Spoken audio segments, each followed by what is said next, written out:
ఇక విజయవాడ ఇంద్రకీలాద్రిపై దసరా నవరాత్రి మహోత్సవాలు అంగరంగ వైభవంగా జరుగుతున్నాయి. 10వ రోజు అమ్మవారి శ్రీ మహిషాసురమర్దినిదేవి అవతారంలో భక్తులకు దర్శన భాగ్యం కల్పిస్తున్నారు. అమ్మవారి దర్శనానికి భక్తులు పెద్ద ఎత్తున క్యూ లైన్స్ లో వేచి ఉన్నారు. ఇంద్రకీలాద్రి అంతటా జై దుర్గా జై జై దుర్గా నామస్మరణతో ప్రాంగణమంతా మారుమోగిపోతోంది. ప్రస్తుతం దుర్గ గుడి నుంచి మా కరెస్పాండెంట్ రాజ్ కుమార్ సిద్ధంగా ఉన్నారు ఫీల్డ్లో. రాజ్ కుమార్, ఎలా కనిపిస్తోంది? ఎంతమంది ఇప్పటివరకు దర్శించుకున్నారు? దర్శనానికి ఎంత సమయం పడుతోంది?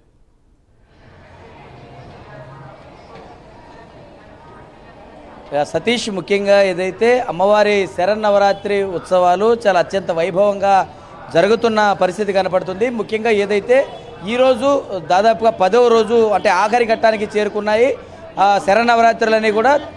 అమ్మవారి ఈరోజు మహిషాసుర మర్దినిగా అందరికీ భక్తులకు దర్శనమిస్తున్న పరిస్థితి కనపడుతుంది. ఏదైతే క్యూ లైన్ మార్గాలు తెల్లవారుజాము నుంచి కూడా చాలా రద్దీగా సాగినాయి. మధ్యలో కాస్త ఫ్రీగా ఉన్నా కూడా ఇప్పుడు మళ్ళీ అంటే సాయంకాలం అవ్వడంతో అందరూ కూడా మళ్ళీ అమ్మవారిని దర్శించేందుకు పెద్ద ఎత్తున భక్తులు వస్తున్న పరిస్థితి కనపడుతుంది. దాదాపుగా ఒక రోజుకు 1,00,000 మంది వరకు భక్తులు అమ్మవారిని దర్శించుకుంటున్నారు. ఈ నవరాత్రుల్లో ఒక్క మూల నక్షత్రం రోజే దాదాపుగా 1,50,000 నుంచి 2,00,000 మంది భక్తులు దర్శించుకున్నట్లుగా కూడా తెలుస్తుంది.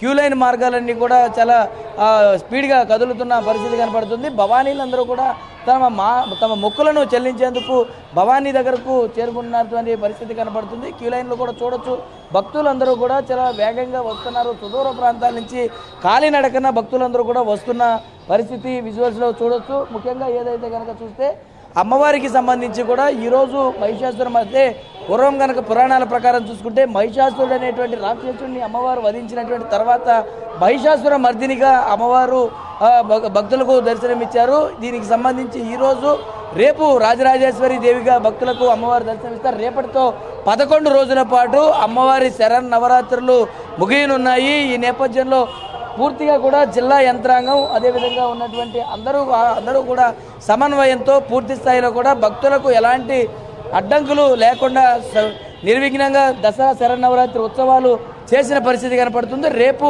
సాయంత్రం తెప్పోత్సవం నిర్వహిస్తారు. కానీ తెప్పోత్సవానికి సంబంధించి కూడా రేపు ఏదైతే నదీ అంటే కృష్ణమ్మ చెంతకు దుర్గా మల్లేశ్వర స్వామి వారిని కృష్ణానదిలో ఊరేగింపుగా తిప్పేటువంటి ఆచారం అదేవిధంగా ఆనవాయితీ కనిపిస్తూ ఉంటుంది. ఈ నేపథ్యంలో పూర్తిగా కనుక చూస్తే ఏదైతే ఈసారి ఇప్పటికే కృష్ణానదిలో 2వ ప్రమాద హెచ్చరికను జారీ చేసినటువంటి నేపథ్యంలో భక్తులు కానీ లేదంటే సామాన్యులు ఎవరిని కూడా అటు అనుమతించకుండా ఇప్పటికే దాదాపుగా 10 ఎన్డీఆర్ఎఫ్ బృందాలు అటు ఎస్డీఆర్ఎఫ్ బృందాలు అన్నీ కూడా పకడ్బందీగా ఎప్పటికప్పుడు అధికారులకు సంబంధించినటువంటి అన్నీ కూడా ఏర్పాట్లన్నీ కూడా చేసిన పరిస్థితి కనపడుతుంది. ఇప్పటికే 2వ ప్రమాద హెచ్చరిక కూడా జారీ చేశారు.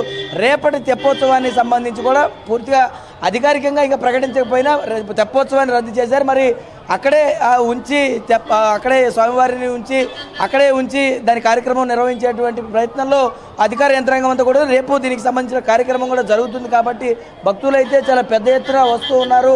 సుదూర ప్రాంతాల నుంచి వస్తూ ఉన్నారు.